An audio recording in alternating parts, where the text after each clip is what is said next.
بسم اللہ الرحمن الرحیم. ہم نے کل پہلا پارہ شروع کرا تھا. آج ہم دوسرا پارہ جو ہے سیکول وہ شروع کریں گے. ختم نہیں کریں گے, شروع کریں گے. بسم اللہ الرحمن الرحیم. جیسے کہ ہمارا تھا کہ ہم خالی اردو میں ہی پڑھیں گے, عربی نہیں پڑھیں گے, تاکہ ہمیں سمجھ آئے کہ اس میں لکھا ہوا کیا ہے. اعوذ باللہ من الشیطان الرجیم. بسم اللہ الرحمن الرحیم. یہ دوسرے پارے کی پہلی آیت سے ہم اسٹارٹ کریں گے. ان قریب نادان لوگ کہیں گے کہ جس قبلے پر یہ تھے اس سے انہیں کس چیز نے ہٹایا. آپ کہہ دیجئے کہ مشرق و مغرب کا مالک اللہ ہی ہے, وہ جسے چاہے سیدھی راہ کی ہدایت کر دے. ہم نے اس طرح تمہیں عادل امت بنایا ہے تاکہ تم لوگوں پر گواہ ہو جاؤ اور رسول اللہ صلی اللہ علیہ وسلم تم پر گواہ ہو جائیں. جس قبلے پر تم پہلے سے تھے اسے ہم نے صرف اس لیے مقرر کیا تھا کہ ہم جان لیں کہ رسول کا سچا تابعدار کون ہے اور کون ہے جو اپنی ایڑیوں کے بل پلٹ جاتا ہے. گویا یہ کام مشکل ہے مگر جنہیں اللہ نے ہدایت دی ہے ان پر کوئی مشکل نہیں. اللہ تعالیٰ تمہارے ایمان ضائع نہ کرے گا. اللہ تعالیٰ لوگوں کے ساتھ شفقت اور مہربانی کرنے والا ہے. ہم آپ کے چہرے کو بار بار آسمان کی طرف اٹھتے ہوئے دیکھ رہے ہیں. اب ہم آپ کو اس قبلے کی جانب متوجہ کریں گے جس سے آپ خوش ہو جائیں. آپ اپنا منہ مسجد حرام کی طرف پھیر لیں اور آپ جہاں کہیں ہو اپنا منہ اسی طرف پھیرا کریں. اہل کتاب کو اس بات کے اللہ کی طرف سے برحق ہونے کا قطعی علم ہے اور اللہ تعالیٰ نے ان اعمال سے غافل نہیں جو یہ کرتے ہیں. اور آپ اگرچہ اہل کتاب کو تمام دلیلیں دے دیں لیکن وہ آپ کے قبلے کی پیروی نہیں کریں گے اور نہ آپ کے قبلے کو ماننے والے ہیں اور نہ یہ آپس میں ایک دوسرے کے قبلے کو ماننے والے ہیں. اور اگر آپ باوجود یہ کہ آپ کے پاس علم آ چکا پھر بھی ان کے خواہشوں کے پیچھے لگ جائیں تو بالیقین آپ بھی ظالموں میں سے ہو جائیں گے. اہل کتاب وہ ہیں آج کے یہودی, جیوز اور کرسچن. وہ اہل کتاب وہ کہ وہ امت جن پہ کتابیں آئی ہوں, جیسے عیسائیوں پہ آئی ہے اور یہودی پہ آئی ہے, تورات, زبور, جنہیں ہم نے کتاب دی ہے وہ تو اسے ایسا پہچانتے ہیں جیسے کوئی اپنے بچوں کو پہچانے. ان کی ایک جماعت حق کو پہچان کر پھر چھپاتی ہے. آپ کے رب کی طرف سے یہ سراسر حق ہے. خبردار آپ شک کرنے والوں میں سے نہ ہونا. ہر شخص ایک نہ ایک طرف متوجہ ہو رہا ہے. تم نیکیوں کی طرف دوڑو. جہاں کہیں بھی تم ہوگے اللہ تمہیں لے آئے گا. اللہ تعالیٰ ہر چیز پر قادر ہے. آپ جہاں سے نکلیں اپنا منہ نماز کے لیے مسجد حرام کی طرف کر لیا کریں. یہی حق ہے. آپ کے رب کی طرف سے جو کچھ تم کر رہے ہو اس سے اللہ تعالیٰ بے خبر نہیں. اور جس جگہ سے آپ نکلیں اپنا منہ مسجد حرام کی طرف پھیر لیں اور جہاں کہیں تم ہو اپنے چہرے اسی طرف کیا کرو تاکہ لوگوں کی کوئی حجت تم پر باقی نہ رہ جائے سوائے ان لوگوں کے کہ جنہوں نے ان میں سے ظلم کیا ہے. تم ان سے نہ ڈرو, مجھ ہی سے ڈرو, اور تاکہ اپنی نعمت تم پر پوری کروں اور اس لیے بھی کہ تم راہ راست پاؤ. جس طرح ہم نے تمہیں میں سے رسول بھیجا جو ہماری آیتیں تمہارے سامنے تلاوت کرتا ہے اور تمہیں پاک کرتا ہے اور تمہیں کتاب و حکمت اور وہ چیزیں سکھاتا ہے جن سے تم بے علم تھے. اس لیے تم میرا ذکر کرو, میں بھی تمہیں یاد کروں گا. میری شکر گزاری کرو اور ناشکری سے بچو. اے ایمان والو, صبر اور نماز کے ذریعے سے مدد چاہو. اللہ تعالیٰ صبر والوں کا ساتھ دیتا ہے. اور اللہ تعالیٰ کی راہ کے شہیدوں کو مردہ مت کہو, وہ زندہ ہیں لیکن تم نہیں سمجھتے. اور ہم کسی نہ کسی طرح تمہاری آزمائش ضرور کریں گے, دشمن کے ڈر سے, بھوک پیاس سے, مال و جان کے پھلوں کی کمی سے, اور ان صبر کرنے والوں کو خوشخبری دے دیجیے جنہیں جب بھی کوئی مصیبت آتی ہے تو کہہ دیا کرتے ہیں کہ ہم تو خود اللہ تعالیٰ کی ملکیت ہیں اور ہم اس کی طرف لوٹنے والے ہیں. ان پر ان کے رب کی نوازشیں اور رحمتیں اور یہی لوگ ہدایت یافتہ ہیں. صفا اور مروہ اللہ تعالیٰ کی نشانیوں میں سے ہیں, اس لیے بیت اللہ کا حج و عمرہ کرنے والے ان کا طواف کر لینے میں بھی کوئی گناہ نہیں۔ اپنی خوشی سے بھلائی سے کرنے والوں کا اللہ قدردان ہے اور انہیں خوب جاننے والا ہے۔ جو لوگ ہماری اتاری ہوئی دلیلوں اور ہدایتوں کو چھپاتے ہیں باوجود یہ کہ ہم نے اسے اپنی کتاب میں لوگوں کے لیے بیان کر چکے ہیں، ان لوگوں پر اللہ اور تمام لعنت کرنے والوں کی لعنت ہے۔ مگر وہ لوگ جو توبہ کر لیں اور اصلاح کر لیں اور بیان کر دیں تو میں ان کی توبہ قبول کر لیتا ہوں، اور میں توبہ قبول کرنے والا اور رحم کرنے والا ہوں۔ یقیناً جو کفار اپنے کفر میں ہی مر جائیں ان پر اللہ تعالیٰ کی، فرشتوں کی اور تمام لوگوں کی لعنت ہے، جس میں یہ ہمیشہ رہیں گے۔ نہ ان سے عذاب ہلکا کیا جائے گا اور نہ انہیں ڈھیل دی جائے گی۔ تم سب کا معبود ایک ہی معبود ہے، اس کے سوا کوئی معبود برحق نہیں، وہ بہت رحم کرنے والا اور بڑا مہربان ہے۔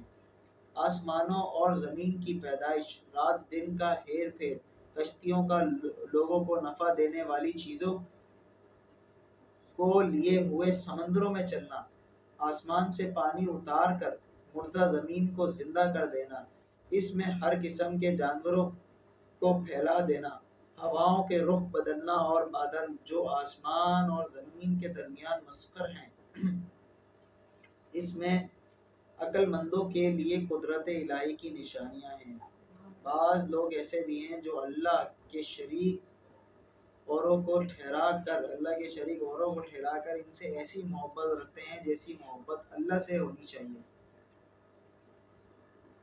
یعنی ایسی محبت رکھتے ہیں جو اللہ سے محبت رکھنے کا حق ہے، ایسے ہی دوسروں سے رکھتے ہیں۔ اس میں تمام لوگ آ جائیں گے، بزرگان دین، لوگوں کے اولیاء، پیر، بزرگ، فلاں پیر منگل، جتنے بھی لوگ ہیں، اور ایمان والے اللہ کی محبت میں بہت سخت ہوتے ہیں۔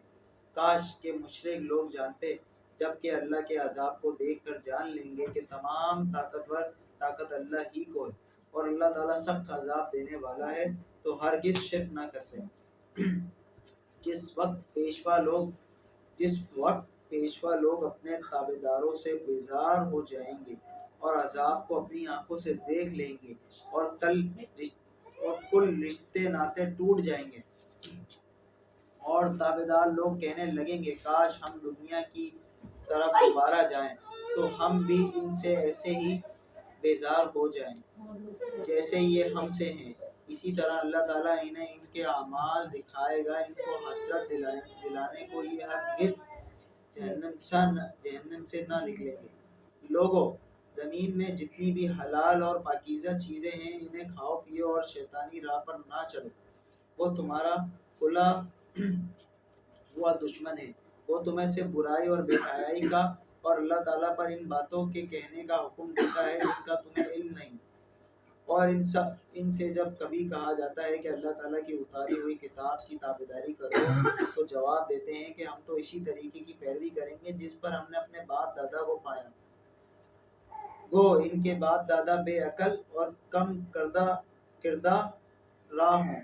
کیا بات ہو رہی ہے کہ ہم آج کیا بولتے ہیں ہم لوگ کہ ہم ماں باپ، ہم نے اپنے ماں باپ کو ایسے کرتے ہوئے دیکھا۔ اللہ تعالیٰ منع کر رہا ہے باپ دادا کے دین پہ چڑھنے کا، اور ان سے جب کہا جاتا ہے کہ اللہ تعالیٰ کی اتاری ہوئی کتاب کی تابعداری کرو تو جواب دیتے ہیں کہ ہم تو اسی طریقے کی پیروی کریں گے، یعنی اسی طریقے پر چلیں گے جس پر ہم نے اپنے باپ دادا کو پایا ہے۔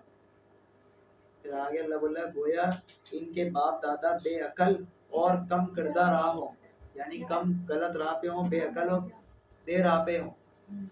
کفار کی مثال ان جانوروں کی طرح ہیں جو اپنے چرواہے کی صرف پکار اور آواز ہی کو سنتے ہیں، سمجھتے نہیں۔ وہ بہرے ہیں، گونگے ہیں، اندھے ہیں اور انہیں عقل نہیں۔ اے ایمان والو، جو پاکیزہ چیزیں ہم نے تمہیں دے رکھی ہیں انہیں کھاؤ پیو اور اللہ تعالیٰ کا شکر ادا کرو اگر تم خاص اسی کی عبادت کرتے ہو۔ تم پر مردہ اور بہا ہوا خون، سور کا گوشت اور ہر وہ چیز جس پر اللہ کے سوا دوسروں کا نام پکارا گیا وہ حرام ہے۔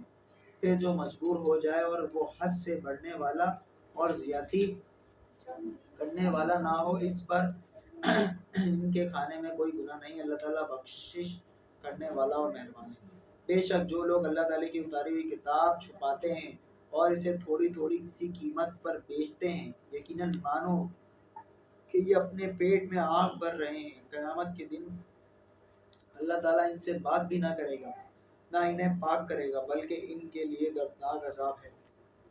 یہ وہ لوگ ہیں جنہوں نے گمراہی کو ہدایت کے بدلے اور عذاب کو مغفرت کے بدلے خرید لیا۔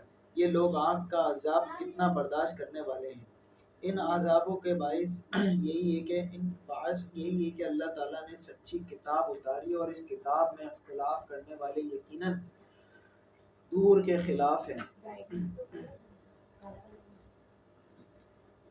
ساری اچھائی مشرق و مغرب کی طرف منہ کرنے میں ہی نہیں، بلکہ حقیقتاً اچھا وہ شخص ہے جو اللہ تعالیٰ پر، قیامت کے دن پر، فرشتوں پر، کتاب اللہ اور نبیوں پر ایمان رکھنے والا ہو، اور جو مال سے محبت کرنے کے باوجود قرابت داروں، یتیموں، مسکینوں، مسافروں اور سوال کرنے والے کو دے، غلاموں کو آزاد کرے، نماز کی پابندی اور زکوٰۃ کی ادائیگی کرے، جب وعدہ کرے تب اسے پورا کرے، تنگ دستی، دکھ، درد اور لڑائی کے وقت صبر کرے، یہی سچے لوگ ہیں اور یہی پرہیزگار ہیں۔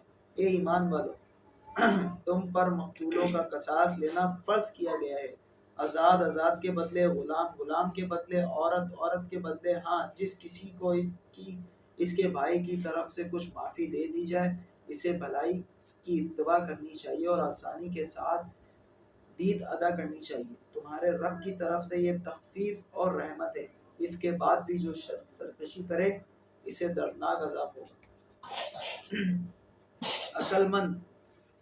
عقل مندو، قصاص میں تمہارے لیے زندگی ہے، اس باعث تم قتل ناحق سے رکو گے۔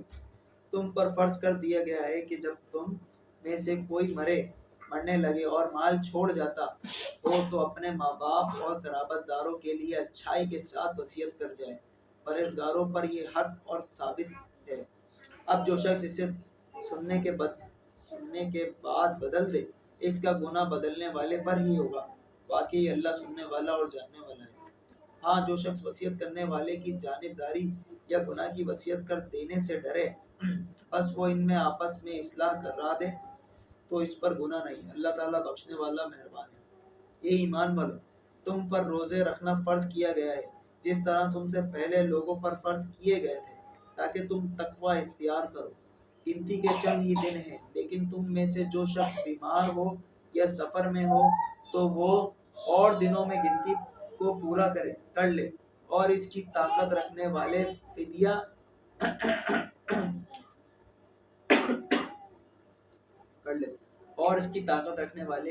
فدیہ میں ایک مسکین کو کھانا دے، پھر جو شخص نیکی میں سبقت کرے وہ اس کے لیے بہتر ہے۔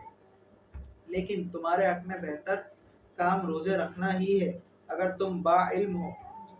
ماہ رمضان وہ ہے جس میں قرآن اتارا گیا، جو لوگوں کی ہدایت کرنے والا ہے اور جس میں ہدایت کی اور حق و باطل کی تمیز کی نشانیاں ہیں۔ تم میں سے جو شخص اس مہینے کو پائے اسے روزہ رکھنا چاہیے، ہاں جو بیمار ہو یا مسافر ہو اسے دوسرے دنوں میں یہ گنتی پوری کرنی چاہیے۔ اللہ تعالیٰ کا ارادہ تمہارے ساتھ آسانی کا ہے، سختی کا نہیں۔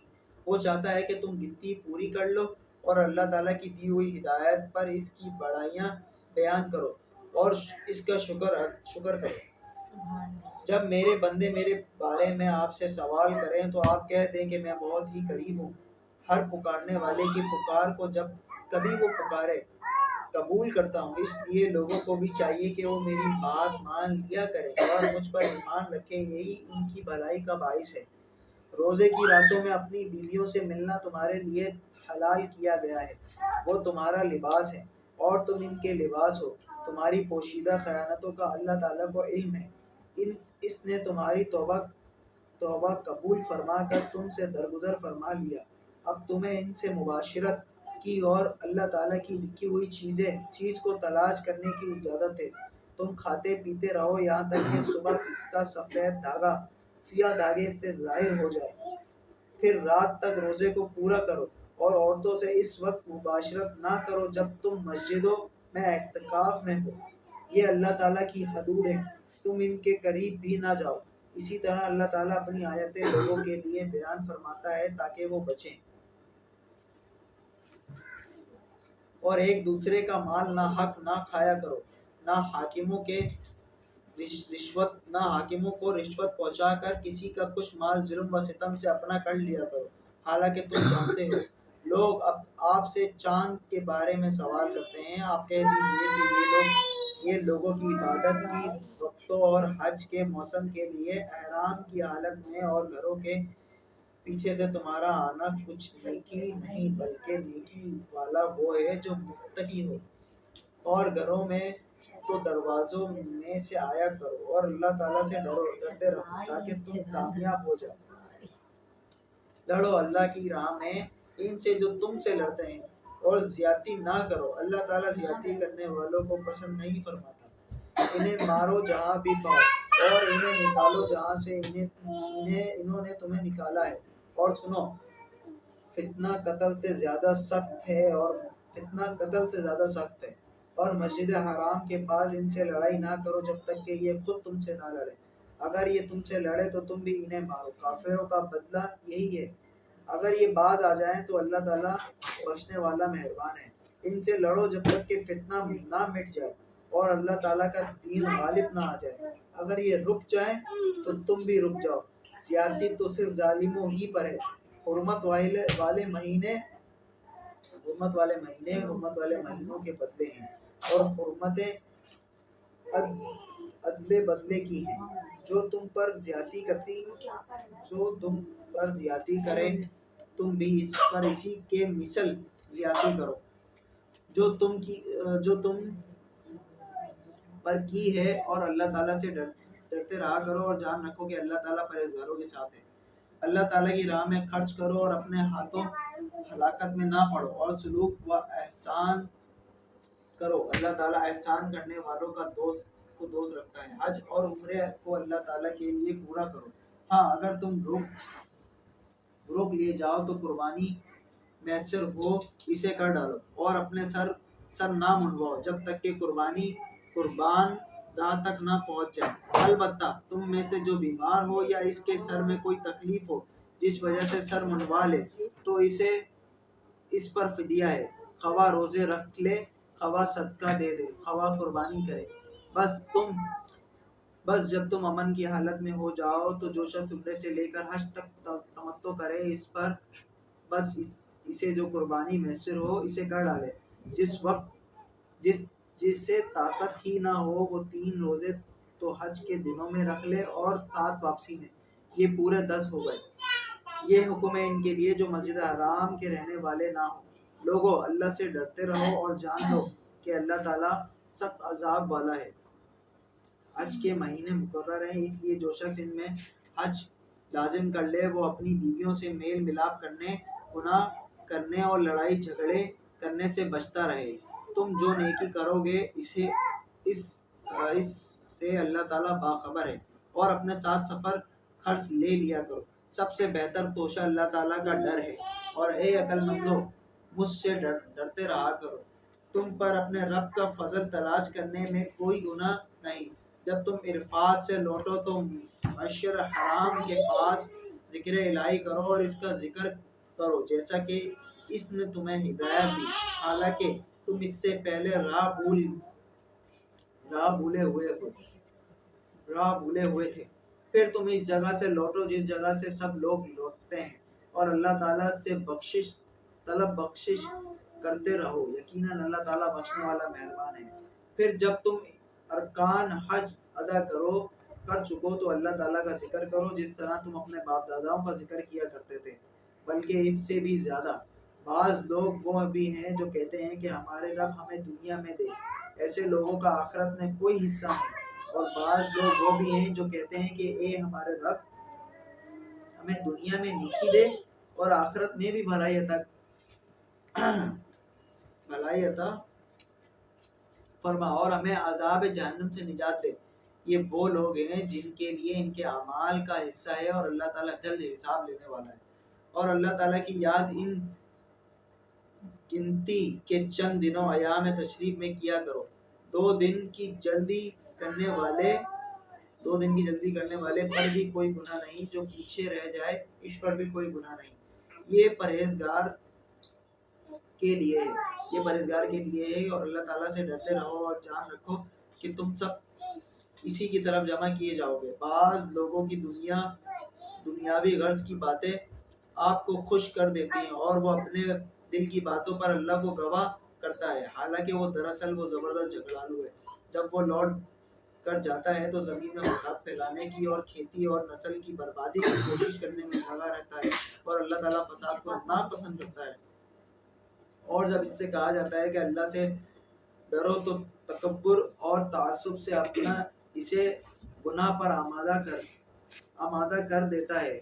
ایسے کے لیے بس جہنم ہی ہے، اور یقیناً وہ بدترین جگہ ہے۔ اور بعض لوگ وہ ہیں کہ اللہ تعالیٰ کی رضامندی کی طلب میں اپنی جان تک بیچ ڈالتے ہیں، اور اللہ تعالیٰ اپنے بندوں پر بڑی مہربانی کرنے والا ہے۔ اے ایمان والو، اسلام میں پورے کے پورے داخل ہو جاؤ اور شیطان کے قدموں کی تابعداری نہ کرو، وہ تمہارا کھلا دشمن ہے۔ اگر تم باوجود تمہارے پاس دلیلیں آ جانے کے بعد بھی پھسل جاؤ تو جان لو اللہ تعالیٰ غلبہ والا اور حکمت والا ہے۔ کیا لوگوں کو اس بات کا انتظار ہے کہ ان کے پاس خود اللہ تعالیٰ اوبر کے سائبانوں میں آ جائے، اور فرشتے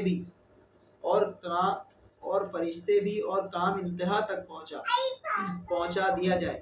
اللہ تعالیٰ ہی کی طرف سے تمام کام لوٹائے جاتے ہیں۔ اللہ تعالیٰ کی ہی طرف تمام کام لوٹائے جاتے ہیں۔ بنی اسرائیل سے پوچھو تو کہ ہم نے انہیں کس قدر روشن نشانی عطا فرمائی، اور جو شخص اللہ تعالیٰ کی نعمتوں اور اپنے پاس پہنچ جانے کے بعد بدل ڈالے، وہ جان لے کہ اللہ تعالیٰ بھی سخت عذابوں والا ہے۔ کافروں کے لیے دنیا کی زندگی خوب زینت دار کی گئی ہے، وہ ایمان والوں سے ہنسی مذاق کرتے ہیں، حالانکہ پرہیزگار لوگ قیامت کے دن ان سے اعلیٰ ہوں گے، اور اللہ تعالیٰ جسے چاہتا ہے بے حساب روزی دیتا ہے۔ دراصل لوگ ایک ہی گروہ تھے۔ اللہ تعالیٰ نے نبیوں کو خوشخبریاں دینے والا اور ڈرانے والا بنا کر بھیجا، اور ان کے ساتھ سچی کتابیں نازل فرمائیں تاکہ لوگوں کے ہر اختلافی امر کا فیصلہ ہو جائے، اور صرف انہی لوگوں نے جو اسے دیے گئے تھے اپنے پاس دلائل آ چکنے کے بعد آپس میں بعض بغض و اناد کی وجہ سے اس میں اختلاف کیا۔ اس لیے اللہ پاک نے ایمان والوں کی اس اختلاف میں بھی حق کی طرف اپنی مشیت سے رہبری کی، اور اللہ جس کو چاہے سیدھی راہ کی طرف رہبری کرتا ہے۔ کیا تم یہ گمان کیے بیٹھے ہو کہ جنت میں چلے جاؤ گے، حالانکہ اب تک تم پر وہ حالات نہیں آئے جو تم سے اگلے لوگوں پر آئے تھے؟ انہیں بیماریاں اور مصیبتیں پہنچی، اور یہاں تک کہ جوڑے گئے کہ رسول اس کے ساتھ کہ ایمان والے کہنے لگے کہ اللہ کی مدد کب آئے گی۔ سن رکھو، اللہ کی مدد قریب ہے۔ آپ سے پوچھتے ہیں کہ وہ کیا خرچ کریں، آپ کہہ دیجئے جو مال تم خرچ کرو وہ اپنے ماں باپ کے لیے ہے، اور رشتہ داروں اور یتیموں اور مسکینوں اور مسافروں کے لیے ہے، اور تم جو کچھ بھلائی کرو گے اللہ تعالیٰ کو اس کا علم ہے۔ اپنا مال پہلے ماں باپ، پھر رشتہ دار، پھر یتیموں، پھر مسکینوں، پھر مسافروں پہ خرچ کرنا چاہیے۔ تم پر جہاد فرض کیا گیا ہے، وہ تمہیں دشوار معلوم ہو، ممکن ہے کہ تم کسی چیز کو بری جانو اور دراصل وہی تمہارے لیے بھلی ہو، اور یہ بھی ممکن ہے کہ تم کسی چیز کو اچھی سمجھو حالانکہ وہ تمہارے لیے بری ہو۔ حقیقی علم اللہ ہی کو ہے، تم محض بے خبر ہو۔ لوگ آپ سے حرمت والے مہینوں میں لڑائی کی بات سوال کرتے ہیں، آپ کہہ دیجئے کہ ان میں لڑائی کرنا بہت بڑا گناہ ہے، لیکن اللہ کی راہ سے روکنا، اس کے ساتھ کفر کرنا، اور مسجد حرام سے روکنا اور وہاں کے رہنے والوں کو وہاں سے نکالنا اللہ کے نزدیک اس سے بھی بڑا گناہ ہے۔ یہ فتنہ قتل سے بھی بڑا ہے۔ یہ لوگ تم سے لڑائی بڑائی کرتے ہی رہیں گے، یہاں تک کہ اگر ان سے ہو سکے تو تمہیں تمہارے دین سے مرتد کر دیں، اور تم میں سے جو لوگ اپنے دین سے پلٹ جائیں اور اسی کفر کی حالت میں مریں، ان کے اعمال دنیاوی اور آخروی سب غارت ہو جائیں گے، یہ لوگ جہنمی ہوں گے اور ہمیشہ ہمیشہ جہنم ہی میں رہیں گے۔ البتہ ایمان لانے والے، ہجرت کرنے والے، اللہ کی راہ میں جہاد کرنے والے اور رحمت الہی کی امیدوار ہیں۔ اللہ تعالیٰ بہت بخشنے والا اور بہت مہربانی کرنے والا ہے۔ لوگ آپ سے شراب اور جوئے کا مسئلہ پوچھتے ہیں، آپ کہہ دیجئے کہ ان دونوں میں بہت بڑا گناہ ہے۔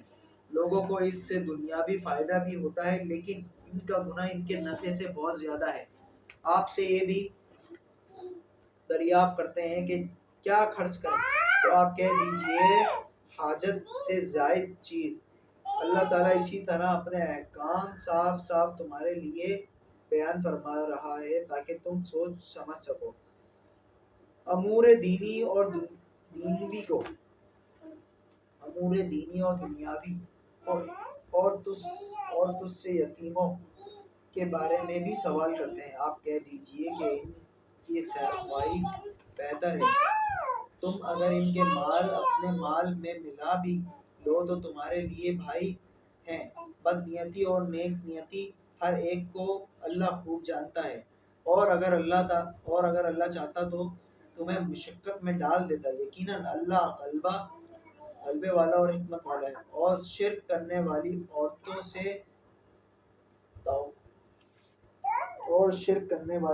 سے توقتیہ، وہ ایمان نہ لائیں تم نکاح نہ کرو، اور شرک کرنے والی عورتوں سے جب تک وہ ایمان نہ لائیں تم نکاح نہ کرو۔ ایماندار لونڈی بھی شرک کرنے والی آزاد عورت سے بہتر ہے، گو تمہیں مشرکہ ہی اچھی لگتی ہو۔ اور نہ شرک کرنے والے مردوں سے نکاح میں اپنی عورتوں کو دو جب تک کہ وہ ایمان نہ لائے۔ ایماندار غلام آزاد مشرک سے بہتر ہے، وہ مشرک تمہیں اچھا لگے۔ یہ لوگ جہنم کی طرف بلاتے ہیں اور اللہ جنت کی طرف اور اپنی بخشش کی طرف اپنے حکم سے بلاتا ہے۔ وہ اپنی آیتیں لوگوں کے لیے بیان فرما رہا ہے تاکہ وہ نصیحت حاصل کرے۔ آپ سے حیض کے بارے میں سوال کرتے ہیں، کہہ دیجئے وہ گندگی ہے۔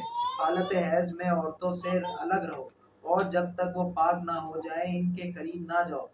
ہاں، جب وہ پاک ہو جائیں تو ان کے پاس جاؤ جہاں سے اللہ نے تمہیں اجازت دی ہے۔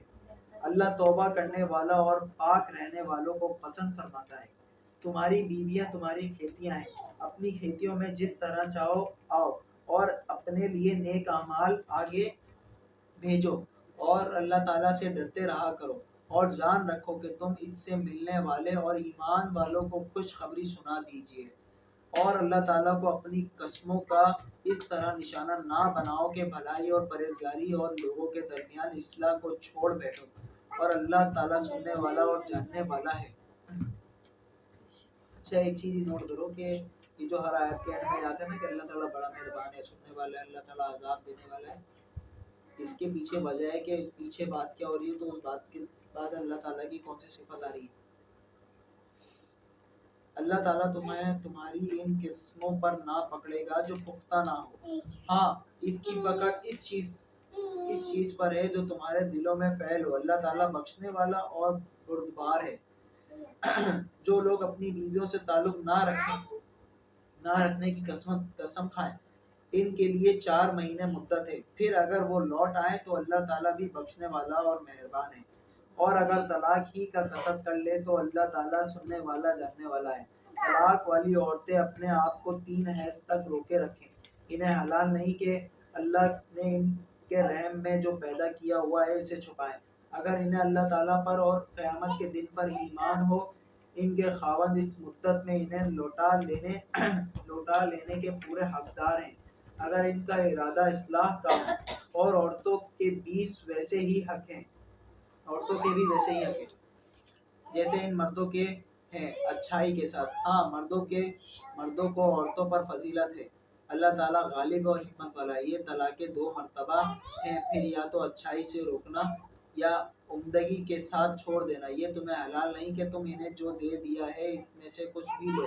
ہاں، اور یہ بات ہے کہ دونوں کو اللہ کی حدیں قائم نہ رکھ سکنے کا خوف ہو، اس لیے اگر تمہیں ڈر ہو کہ یہ دونوں اللہ کی حدیں قائم نہ رکھ سکیں گے تو اللہ کی تو عورت رہائی پانے کے لیے کچھ دے ڈالے، ان میں دونوں پر گناہ نہیں، یہ اللہ کی حدود ہے، خبردار ان سے آگے نہ بڑھنا، اور جو لوگ اللہ کی حدود سے تجاوز کر جائیں وہ ظالم ہیں۔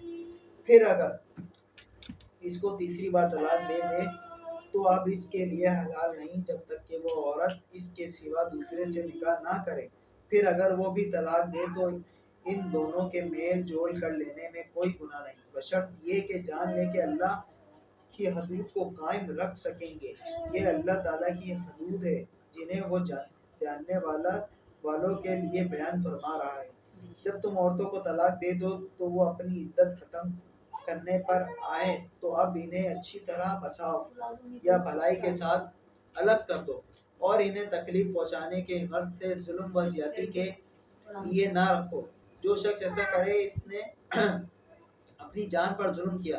تم اللہ کے احکام کو ہنسی کھیل نہ بناؤ، اور اللہ کا احسان جو تم پر ہے یاد کرو، اور جو کچھ کتاب و حکمت اس نے نازل فرمائی ہے جس سے تمہیں نصیحت کر رہا ہے اسے بھی، اور اللہ تعالیٰ سے ڈرتے رہا کرو، اور جان رکھو کہ اللہ تعالیٰ ہر چیز کو جانتا ہے۔ اور جب تم اپنی عورتوں کو طلاق دو اور اپنی عدت پوری کر لیں تو انہیں ان کے خاوندوں سے نکاح سے نہ روکو جب کہ وہ آپس میں دستور کے مطابق رضامند ہو۔ یہ نصیحت انہیں کی جاتی ہے جنہیں تم میں سے اللہ تعالیٰ پر اور قیامت کے دن پر یقین و ایمان ہو، اس میں تمہاری بہترین صفائی اور پاکیزگی ہے، اللہ تعالیٰ جانتا ہے اور تم نہیں جانتے۔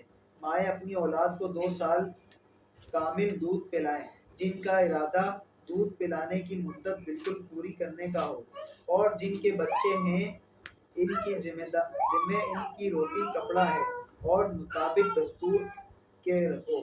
ہر شخص اتنی ہی تکلیف دیا جاتا ہے جتنی اس کی طاقت ہو، ماں کو اس کے بچے کی وجہ سے یا باپ کو اس کی اولاد کی وجہ سے کوئی ضرر نہ پہنچایا جائے،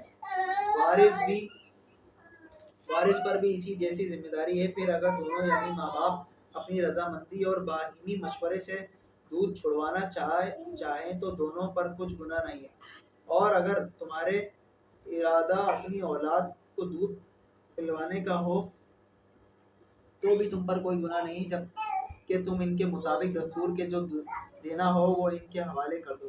اللہ تعالیٰ سے ڈرتے رہو اور جانتے رہو کہ اللہ تعالیٰ تمہارے اعمال کو دیکھ رہا ہے۔ تم میں سے جو لوگ فوت ہو جائیں اور بیویاں چھوڑ جائیں اور وہ عورتیں اپنے آپ کو 4 مہینے اور 10 دن عدت میں رکھیں، پھر جب مدت ختم کر لے تو اچھائی کے ساتھ وہ اپنے لیے کریں، اس میں تم پر کوئی گناہ نہیں، اور اللہ تعالیٰ تمہارے ہر عمل سے خبردار ہے۔ تم پر اس میں کوئی گناہ نہیں کہ تم اشارتاً کنایہ ان عورتوں سے نکاح کی بابت کہو یا اپنے دل میں پوشیدہ ارادہ کرو، اللہ تعالیٰ کو علم ہے کہ تم ضرور ان کو یاد کرو گے، لیکن تم ان سے پوشیدہ وعدے نہ کر لو۔ ہاں یہ اور بات ہے کہ تم بھلی بات بولا کرو، اور عقد نکاح جب تک کہ عدت ختم نہ ہو جائے پختہ نہ کرو۔ جان رکھو کہ اللہ تعالیٰ کو تمہارے دلوں کی باتوں کا بھی علم ہے، تم سے خوف کا علم ہے، تم اس سے خوف کھاتے رہا کرو، اور یہ بھی جان رکھو کہ اللہ تعالیٰ بخشش اور رحم والا ہے۔ اگر تم عورتوں کو بغیر ہاتھ لگائے اور بغیر مہر مقرر کیے طلاق دے دو تو بھی تم پر کوئی گناہ نہیں، ہاں انہیں کچھ نہ کچھ فائدہ دو، خوشحال اپنے انداز سے اور تنگدست اپنے طاقت کے مطابق دستور کے مطابق اچھا فائدہ دے دیا کرو، بھلائی کرنے والوں پہ یہ لازم ہے۔ اور اگر تم عورتوں کو اس سے پہلے طلاق دے دو کہ تم نے انہیں ہاتھ لگایا ہو اور تم ان کا مہر بھی مقرر کر دیا ہو تو مقررہ مہر کو آدھا مہر دے دو، اور بات ہے کہ وہ خود معاف کر دیں یا وہ شخص معاف کر دے جس کے ہاتھ میں نکاح کی گرہ ہے۔ تمہارا معاف کر دینا تقوی سے زیادہ بہت نزدیک ہے، اور آپس کی فضیلت اور بزرگی کو فراموش نہ کرو، یقیناً اللہ تعالیٰ تمہارے اعمال کو دیکھ رہا ہے۔ نمازوں کی حفاظت کرو، بالخصوص درمیان والی نماز کی، اور اللہ تعالیٰ کے لیے باادب کھڑے رہا کرو۔ اگر تمہیں خوف ہو تو پیدل ہی صحیح یا سوار ہی صحیح، ہاں جب امن ہو جائے تو اللہ کا ذکر کرو، جس طرح اس نے اس بات کی تعلیم دی ہے جسے تم نہیں جانتے تھے۔ جو لوگ تم میں سے فوت ہو جائیں اور بیویاں چھوڑ جائیں، وہ وصیت کر جائیں کہ ان کی بیویاں سال بھر تک فائدہ اٹھائیں، انہیں کوئی نہ نکالے، ہاں اگر وہ خود نکل جائیں تو تم پر اس میں کوئی گناہ نہیں، جو وہ اپنے لیے اچھائی سے کر لے۔ اللہ تعالیٰ غالب اور حکیم ہے۔ طلاق والیوں کو اچھی طرح فائدہ دینا پرہیزگاروں پر لازم ہے۔ اللہ تعالیٰ اسی طرح اپنی آیتیں تم پر ظاہر فرما رہا ہے تاکہ تم سمجھو۔ کیا تم نے انہیں نہیں دیکھا جو ہزاروں کی تعداد میں تھے اور موت کے ڈر کے مارے اپنے گھروں سے نکل کھڑے ہوئے تھے؟ اللہ تعالیٰ نے انہیں فرمایا مر جاؤ، پھر انہیں زندہ کر دیا۔ بے شک اللہ تعالیٰ لوگوں پر بڑا فضل والا ہے، لیکن اکثر لوگ ناشکرے ہیں۔ اللہ کی راہ میں جہاد کرو اور جان لو کہ اللہ تعالیٰ سنتا جانتا ہے۔ ایسا بھی کوئی ہے جو اللہ تعالیٰ کو اچھا قرض دے؟ بس اللہ تعالیٰ اسے بہت بڑا چڑھا کر عطا فرمائے۔ اللہ ہی تنگ دستی اور کشادی کرتا ہے، اور تم سب اسی کی طرف لوٹائے جاؤ گے۔ کیا آپ نے حضرت موسیٰ علیہ السلام کے بعد والی بنی اسرائیل کی جماعت کو نہیں دیکھا، جبکہ انہوں نے اپنے پیغمبر سے کہا کہ کسی کو ہمارا بادشاہ بنا دیجئے تاکہ ہم اللہ کی راہ میں جہاد کریں؟ پیغمبر نے کہا کہ ممکن ہے جہاد فرض ہو جانے کے بعد تم جہاد نہ کرو۔ انہوں نے کہا بھلا ہم اللہ کی راہ میں جہاد کیوں نہ کریں گے؟ ہم تو اپنے گھروں سے اجاڑے گئے ہیں اور بچوں سے دور کر دیے گئے ہیں۔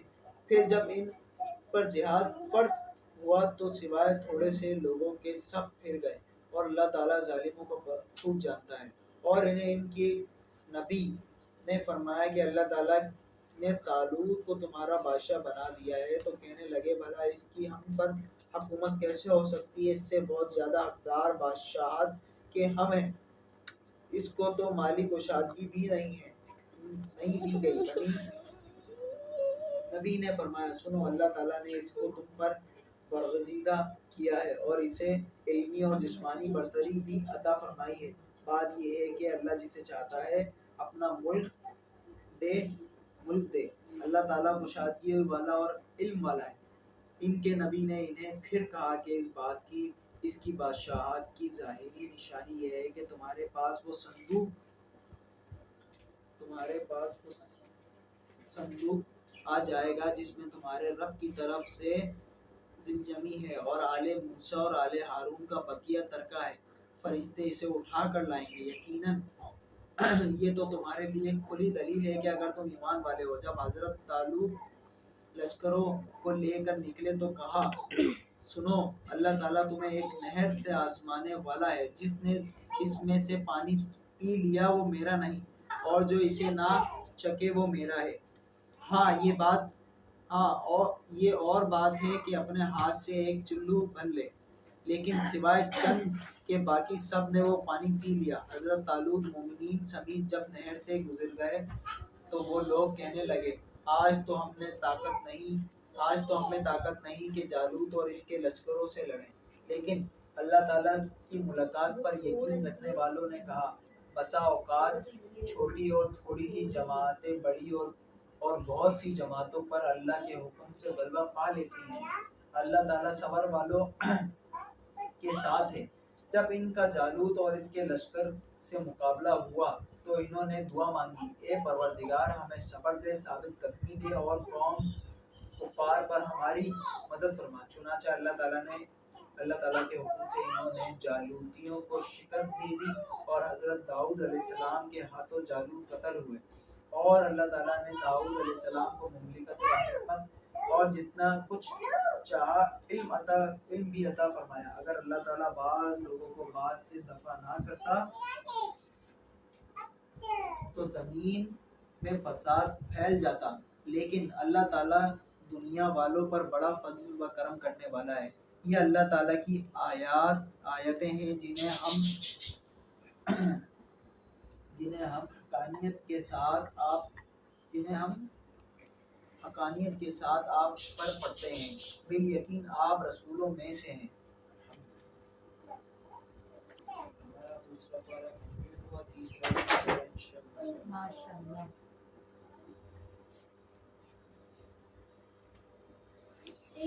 کیا سمجھ آیا؟ کوئی سوال؟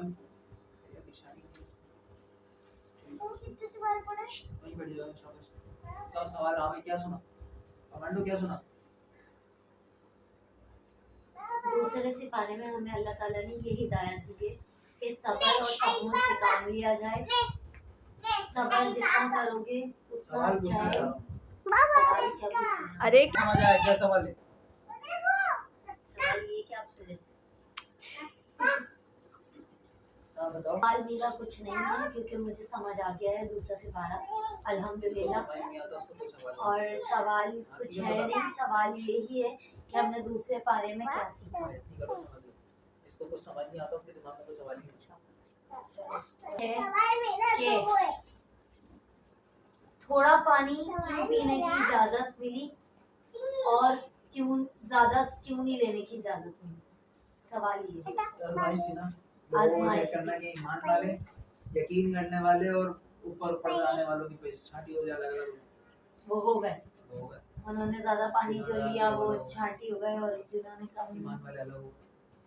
آزمائش تھی نا چھوٹی چھوٹی چیزوں، جیسے وہ ان کا تھا کہ ہفتے کے دن مچھلی نہیں پکڑنا، انہوں نے پکڑ لی زیادہ ہو گیا۔ ہفتے کا دن یعنی آزمائش تھی، اللہ تعالیٰ نے اور ان کو بڑھتا ہوا چھانٹی ہوتی ہے نا اس لوگ۔ ہاں بتاؤ، آپ کو کیا سمجھ آیا ہے؟ کوئی سوال؟ کچھ بھی نہیں، سوال نہیں، بیکار ہماری کم گئی تو مطلب۔ ہاں بھیا آپ کا کیا سمجھ آیا؟ چلو میرے کو سمجھاؤ۔ یہ دوسرے پارے میں ہمیں طلاق کی نوعیت کا پتہ چلا ہے۔ جو آج کل عام طلاقیں ایسی ہو جاتی ہیں، ایسی طلاقیں نہیں ہوتی۔ صحیح ہے؟ طلاق کا اللہ تعالیٰ نے جب ایک حد لکھ دی، ایک حدود لکھ دی ایک چیز کی، ویسی ہی ہونا چاہیے۔ ہمارے یہاں تو یہ واقعی مذاق کھیل بنا ہے۔ پاکستان میں اور ہمارے خاندان میں جو اسلام ہے وہ اس کتاب کے مطابق ہے یہ جو ہے، یعنی آج کے دور کا جو سوال اس لیے نہیں ہے کیونکہ اللہ تعالیٰ نے اپنی چیزیں کھول کھول کر ہی بیان کر دی ہیں، تو سوال میں پوری دنیا کی نالج ہے، اور ابھی جو ہم لوگ اسلام پریکٹس کر رہے ہیں ہم لوگ وہ اس کتاب کے مطابق ہی نہیں۔ دوسرا آپ کا کل کوئی سوال تھا کہ اس کو ایسے قرآن کو یہاں ٹانگ پہ نہیں رکھنا چاہیے۔ اس قرآن کو ہمیں رکھنا چاہیے اتنا اوپر کر کے ریک کے اوپر غلاف میں ڈال کے لپیٹ کے کہ کسی بچے کا ہاتھ نہ جائے نہ ہمارا خود کا ہاتھ جائے، اور سال میں ایک دن ہوتا ہے اس طریقے سے ہمیں اس قرآن کو رکھنا چاہیے تاکہ کوئی پڑھے نا۔ اس قرآن کو وہاں رکھنا چاہیے اتنی ہائٹ پہ کہ اتنی ہائٹ ہو کہ بچہ بھی اٹھا لے چلتے پھرتے، اور وہ اپنے ماں باپ سے سوال کرے کیا کتاب ہے، تو یہ کتاب بچہ پھینکے اس کو اوپر رکھے کوئی مسئلہ نہیں، مگر یہ بچے کی پہنچ میں ہونا چاہیے۔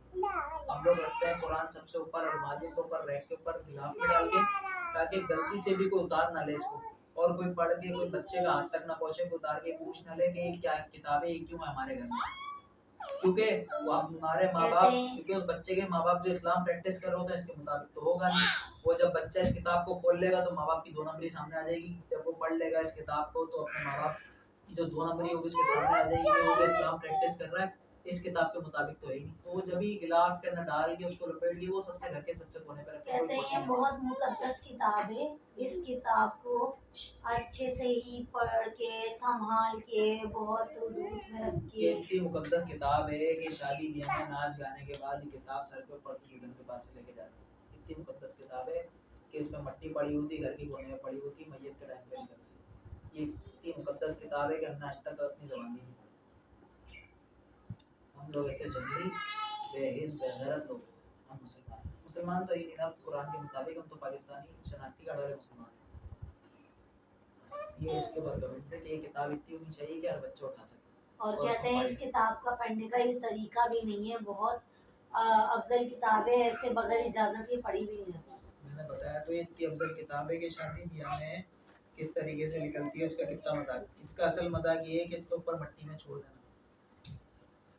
جیسے بچے ہیں, بچوں کو تو ایک سلیبس ہوتا ہے, ہر ایک کلاس کا ایک سلیبس ہوتا ہے, اس میں وہ کتابیں ہوتی ہیں, 5 گھنٹے وہ کتاب اس سے چمٹی رہتی ہے, چپکی رہتی ہیں. ان کو وہ پڑھتا ہے, سمجھتا ہے, اس کے ٹیچر اس کو سمجھاتے ہیں کہ اس کا مطلب یہ ہے, انگلش میتھ کو سمجھاتے ہیں, وہ اس کے ساتھ قائم رہتی ہے. وہ اس کو سمجھ کے پڑھتا ہے, طریقے سے پڑھتا ہے. مگر یہ ایک واحد ایسی کتاب ہے کہ ہم بچوں کو بھیج دیتے ہیں عربی میں پڑھنے کے لیے, وہ عربی میں سیکھتا ہے جو اس کی اپنی زبان ہے نہیں. پڑھانے والا اس کو ترجمہ نہیں سکھاتا, اس کا مطلب کیا ہے, ترجمہ بھی سکھاتا ہے تو ساتھ میں وہ اپنا نظریہ, اپنا فکر, اپنا مذہب, جو غلاظت اپنے فرقہ پرست بچے کے اندر ڈالتا ہے. تو آپ کے سوال کے اوپر یہ تھا کہ اس کو اس طریقے سے نہیں پڑھنا چاہیے, خود سے نہیں پڑھنا چاہیے, تو اس کتاب کی توہین ہے. کہ اگر اس کی کتاب کس لیے ہمارے لیے, اللہ تعالیٰ ابھی اس میں 10 بار آ چکا ہے کہ تم اس میں نشانیاں ہیں, تمہارے لیے ہدایت ہے, اس کو سمجھو, اس میں غور کرو, تمام چیزیں اللہ تعالیٰ نوٹ کروا رہے ہیں. مگر ہم اس میں غور کر ہی نہ, عربی میں پڑھے جا رہے ہیں, ہمیں سمجھ ہی نہیں آ رہی. اپنے جو ہم نے اسکول میں کتابیں پڑھی ہیں, ہم نے اس کو سمجھ کے پڑھی ہے نا, یا ہم نے فارسی میں پڑھی ہے کتاب, ہم نے سمجھ کے پڑھی, جب بھی تو سمجھ آئی, تو ہمیں اس کو اپنی زبان میں پڑھنا ہوگا نا. بس باقی تو بہت لمبی ڈیٹیل ہو گئی.